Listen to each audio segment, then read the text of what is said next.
Hello friends, welcome back to our channel explainer angel. Friends, आज मैं जिस ड्रामे का एक्सप्लेनेशन करने वाली हूँ उसमें हम देखेंगे एक बच्चे को जो कि अपने खोए हुए पेरेंट्स को मिलाता है। साथ ही ये बच्चा उनका है, ये बात इनके पेरेंट्स को भी पता नहीं होती। अब ये बच्चा कहाँ से आया और जब पेरेंट्स ही अपने बच्चे को पहचान नहीं रहे तब बच्चा कैसे अपने पेरेंट्स को पहचान रहा, ये सारी बातें आपको इसी वीडियो में पता चलेंगे, इसलिए आप वीडियो को लास्ट तक जरूर देखें। तो चलते हैं एक्सप्लेनेशन की तरफ। तब तक आप चैनल को सब्सक्राइब कर बेल आइकन को प्रेस कर लें, जिससे कि आपको ऐसे शानदार कहानियां टाइम से मिलती रहें। कहानी शुरू होती है, हमें एक लेडी को दिखाया जाता है। इस लेडी का नाम यूची होता है, जो कि अकेले जंगलों में भाग रही होती है क्योंकि इसके पीछे बहुत सारे गुंडे लगे होते हैं, इसलिए इसे झाड़ियों में छिपना पड़ता है। तभी पीछे से एक बच्चा आता है जो कि इसके कंधे पर हाथ रखते हुए कहता है कि आखिर मुझे मेरी माँ मिल ही गई। अब आपको डरने की जरूरत नहीं है, मैं आपकी हेल्प करने के लिए आ गया हूँ। अब बच्चे की इस बात को सुनकर लीची कहती है कि बेटा मैं आपकी माँ नहीं हूँ और आपको जरूर ये कोई गलत फहमी हुई है। लेकिन वो बच्चा कहता है कि वो उनका ही बेटा है। ये कहते हुए यूची के हाथ से फोन को ले लेता है और अपने फादर को वॉइस मैसेज कर देता है कि वो और उसकी माँ खतरे में हैं, जल्द ही वो आकर उन्हें बचा ले। लेकिन तभी वो गुंडे इन लोगों के पास आ जाते हैं जो कि यूची के फादर की कंपनी का कॉन्ट्रैक्ट फाइल मांगने लगते हैं, जिस पर यूची कह देती है कि वो कभी भी इस फाइल को नहीं दे सकती। वैसे भी उन लोगों ने पहले ही बहुत सारी चीजें ले ली हैं, इसलिए वो इस कॉन्ट्रैक्ट फाइल को तो हरगिज नहीं दे सकती है। यूसी और गुंडे सारी बात कर ही रहे होते हैं कि तभी यहाँ पर लू आ जाता है, जिसको देखते ही सारे गुंडे गायब हो जाते हैं क्योंकि वो बहुत ही रिच बिजनेसमैन होता है और उसके साथ बहुत सारे गुंडे भी होते हैं। खैर, अब वो बच्चा लू के पास आता है और कहता है पापा अगर आप आने में जरा देर कर देते तब हमें ये लोग मार डालते, लेकिन शुक्र है कि आप टाइम से यहाँ पर पहुँच गए। अब लो यूसी को देखने लगता है और फिर 10 मिनट पहले वाली बात याद करने लगता है जब बच्चे का मैसेज उसके पास गया था। तब उसने बच्चे से लोकेशन मांगी थी और साथ ही उसने पास में रखी एक फोटो को भी देखा था जिसमें 12 साल की एक लड़की होती है। ये देखने के बाद ही लो यहाँ पर आता है। अब प्रेजेंट में जब यूसी उसको अपनी तरफ देखते हुए पाती है तो वो कहती है कि लो को पहले कभी उसने देखा था लेकिन इस वक्त उसे याद नहीं आ रहा है। तभी बच्चा अपने डैड से कहता है कि मम्मी का घर बदमाशों ने ले लिया है, अब उनके पास कोई भी घर नहीं है, इसलिए पापा आपको अपने घर ही मम्मी और मुझे लेकर जाना होगा। जिसके बाद लू यूसी और बच्चे को लेकर घर आता है। वैसे लू यूसी को पहले से जानता होता है, लेकिन यूसी है कि सारा कुछ भूली बैठी होती है। खैर, अब रास्ते में बच्चा कहता है कि दादा की मोहर कहाँ पर रखी है उसे पता है, उसको पा लेने के बाद ही माँ अपने खोए हुए घर को पा सकती हैं। ये सुनने के बाद ये लोग बच्चे को उस जगह पर लेकर जाते हैं जहाँ की वो लोकेशन बताता है, लेकिन बच्चे की इतनी तेजी देखकर ये लोग शॉक होते हैं। खैर, अब वो बच्चा यूसी को अपने साथ लेकर जाता है और दादा की मोहर ले आता है। तभी आते वक्त एक आदमी जिसका नाम गू होता है वो इनका रास्ता रोकता है, लेकिन यूसी है कि उसे मारकर और अपने बच्चे को लेकर भाग निकलती है और जल्दी से लू की कार में आकर बैठ जाती है। अब इन लोग घर जाते हैं जहाँ पर वो बच्चा लू के साथ बहुत ही ज्यादा खेलता है। साथ ही लू से कहता है कि उसकी माँ की जेड ब्रेसलेट की नीलामी होने वाली है, इसलिए वो अपने फादर को अपने साथ लेकर जाना चाहता है। जिस पर लो उस बच्ची यानी कि युवांग की बात को तो सुनता है लेकिन कुछ भी आंसर नहीं करता। तभी हमें यूसी को दिखाया जाता है जिसके पास गो की कॉल आती है। ये वही बंदा होता है जो कि यूसी के पीछे गुंडों को लगाया होता है, साथ ही यूसी की सारी चीजों पर कब्जा भी किया होता है।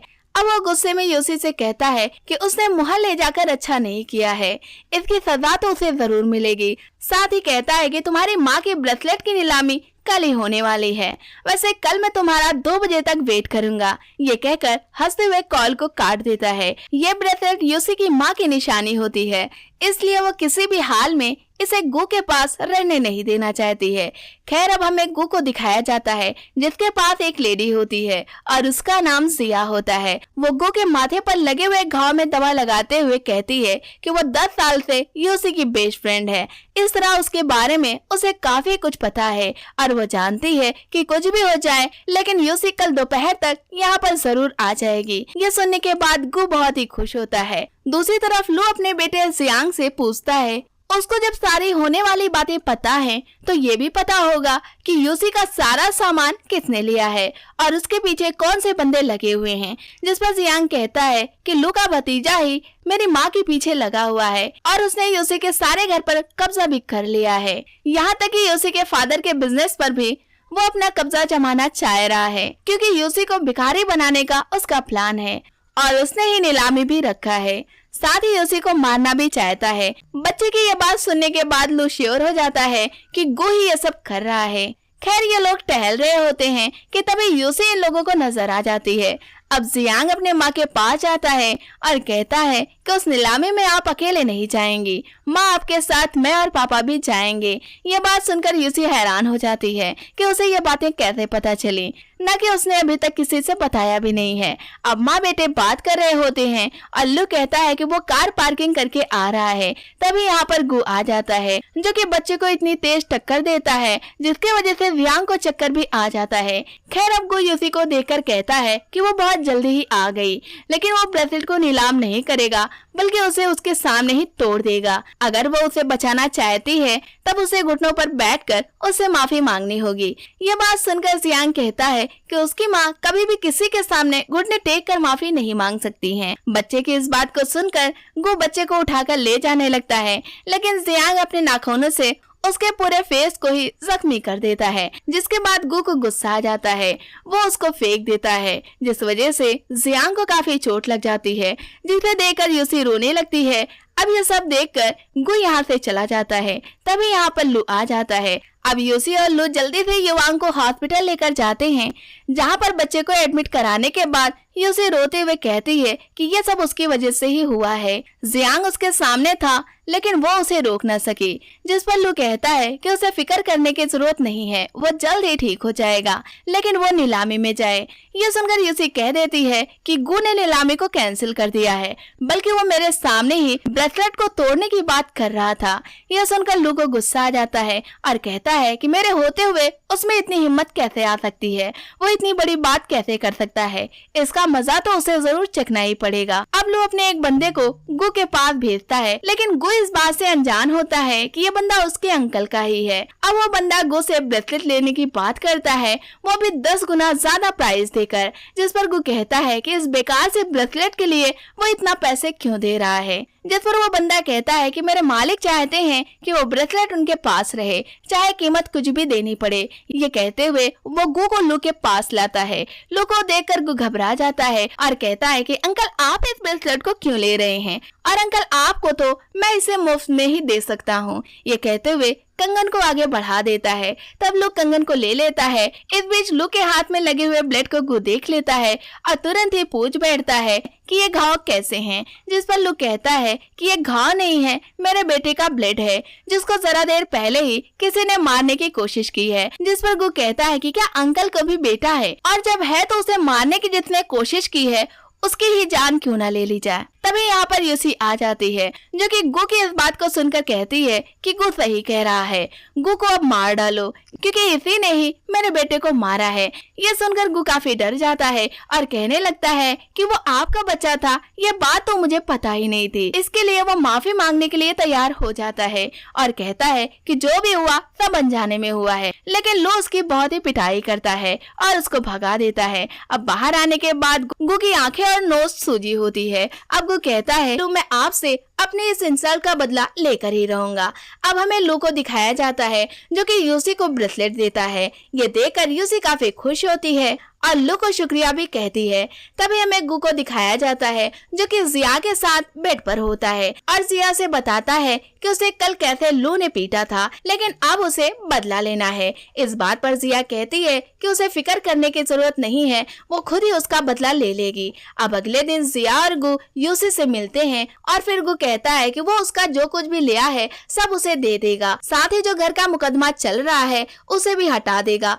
गु की इस बात को सुनकर यूसी शॉक हो जाती है कि कहीं ये कोई गेम प्लान तो नहीं कर रहा है, लेकिन गु कह देता है कि अब तो आप मेरी चाची बन गई हैं, तो मैं आपके साथ कैसे कोई गेम प्लान कर सकता हूँ। तभी यूसी के पास इन लोगों को दादा वाली मुहर दिख जाती है। अब उस मुहर को लेने के लिए ये लोग आपस में ही एक गेम प्लान करते हैं। यूसी से कहते हैं अब हम आपके रिलेटिव हो गए हैं, इसलिए सारे ही मसले को खत्म कर देंगे। फिर कहता है कि चलिए मैं आपको अंकल के घर ड्रॉप कर दूं। ये कहकर यूसी को कार में बिठाकर ले जाने लगते हैं। उधर हमें युवांग को दिखाया जाता है जो अभी भी हॉस्पिटल में होता है, उसके साथ लू भी होता है। जियांग कहता है कि मॉम इस वक्त मुश्किल में पड़ने वाली हैं, उन्हें जाकर जल्दी से आप बचा बचा लें। लू बच्चे की इस बात को सुनकर फौरन उसके बताए हुए लोकेशन पर निकल पड़ता है जो कि जियांग ने बताया होता है। उधर गु जंगल में यूची को लेकर पहुंच जाता है जहां पर एक गुंडा भी होता है जो कि यूसी से मुहर को छीन लेता है और गु को दे देता है। उसे पाने के बाद गु और जिया जंगल में ही यूसी को छोड़कर चले जाते हैं। अब वो गुंडा यूसी के पास आता है और उसके साथ गलत करने लगता है। तभी यहाँ पर लू आ जाता है जो कि यूसी को उस गुंडे से बचा लेता है, साथ ही उस गुंडे को बहुत ही मारता है। इसके बाद ये दोनों ही लोग गु और जिया के पास पहुँच जाते हैं जहाँ पर यूसी गु को मारते हुए कहती है कि वो उसके दादा के मोहर को दे दें, लेकिन गु उल्टा ही यूसी को तमाचे लगा देता है। तभी यहाँ पर लू आ जाता है जो कि यूसी को साइड में करता है और लू को ऐसा मारता है कि वो सीधा ही सोफे पर जा बैठता है। तभी जिया यूसी को एक प्लेट फेंक कर मारती है। ये देखकर लू उसे बचा लेता है। अब जिया को कुछ बोलता कि तभी गु अंकल के सामने ऐसा बर्ताव करने के लिए जिया को एक स्लैप लगा देता है, जिस पर जिया कहती है कि वो उसके साथ ऐसा कैसे कर सकता है जबकि वो उससे इतना ज्यादा प्यार करती है। जिस पर गु कहता है कि वो अंकल से सबसे ज्यादा प्यार करता है, इसलिए उनके साथ कोई भी बदतमीजी होगी वो उसे बर्दाश्त नहीं। ये सब बात होने के बाद यूसी से वो मोहर को मांगने लगती है जो कि उस गुंडे ने ली थी, लेकिन गु कह देता है कि वो मोहर तो गुंडों के पास ही रह गई थी, बल्कि वो गुंडे हम लोगों को मारने लगे थे, इसी डर से हम लोग वहाँ से भाग निकले थे। रही बात मोहर की तो वो गुंडों के पास ही होगी। तभी जिया और गु आपस में लड़ने लगते हैं। जिया कहती है कि वो सबके सामने उसे कैसे मार सकता है, वो तो गु से कितना प्यार करती है। इस बात को सुनने के बाद यूसी गु को एक कॉल रिकॉर्डिंग सुना देती है जिसमें जिया एक लड़के से बात कर रही होती है और कहती है कि गु उसे जरा भी पसंद नहीं है, वो तो ऐसे ही गु से पैसे लेने के लिए दोस्ती बनाए है। पैसा मिल जाने के बाद वो उस लड़के के साथ भाग जाएगी। ये रिकॉर्डिंग सुनने के बाद गो जिया को मारने लगता है, लेकिन जिया कह रही होती है कि ये उसकी वॉइस नहीं है। इसी मसले पर इन लोग आपस में लड़ रहे होते हैं और झगड़ा काफी बढ़ जाता है। ये देखकर यूसी और लू यहाँ से चले आते हैं। अब यूसी लू से कहती है कि आप मुझे बचाने के लिए कैसे मेरे पास आ गए, जिस पर लू कहता है कि जियांग ने मुझे बताया था कि उसकी माँ परेशानी में है। ये सुनकर वो काफी खुश होती है कि वो बच्चा तो बहुत काम का है, उसे फ्यूचर की बातें दिख जाती है। खैर अब लू कहता है कि क्या जिया सच में किसी और लड़के के साथ भागना चाहती है, जिस पर यूसी कहती है ये तो उसकी आवाज ही नहीं थी, मैंने तो बस उसको फंसाने के लिए इस सेम वॉइस वाली लड़की को पैसे देकर उसे बात कराई थी और रिकॉर्डिंग को रख लिया था क्योंकि मुझे पता था कि ये बहुत काम की चीज है। ये सुनकर लू हंसने लगता है और कहता है कि काफी तेज हो रही हो। तभी लू कहता है कि जियांग तुम्हारा बेटा बहुत ही अच्छा है, उसे फ्यूचर की बातें दिख जाती है, इस तरह तुम्हें हमेशा वो सेफ रखेगा। जिस पर यूसी कहती है कि वो मेरा बेटा नहीं है, मैं तो समझती थी कि वो आपका बेटा है। तब दोनों ही एक दूसरे से कहते हैं कि क्या वो सच में तुम्हारा बेटा नहीं है, क्योंकि अभी तो उन दोनों की शादी ही नहीं हुई थी। अब दोनों ही एक दूसरे से इस बात को इनकार करते हैं। फिर दोनों ही सोच में पड़ जाते हैं कि आखिर ये बेटा किसका है और यहीं पर इस पार्ट का एंड हो जाता है। अब अगले पार्ट में आपको इसके आगे की कहानी का पता चलेगा जो कि जल्द ही हमारे इसी चैनल पर अपलोड किया जाएगा, इसलिए आप चैनल को सब्सक्राइब करके रखें, बेल आइकन को भी प्रेस करके रखें जिससे कि वीडियो अपलोड होते ही सबसे पहले आपके पास पहुंचे। फ्रेंड्स, ये कहानी आपको कैसे लगी हमें कमेंट बॉक्स में जरूर बताएं। वीडियो को लाइक करें, शेयर करें। मिलते हैं आपसे नेक्स्ट वीडियो में, तब तक के लिए टेक केयर।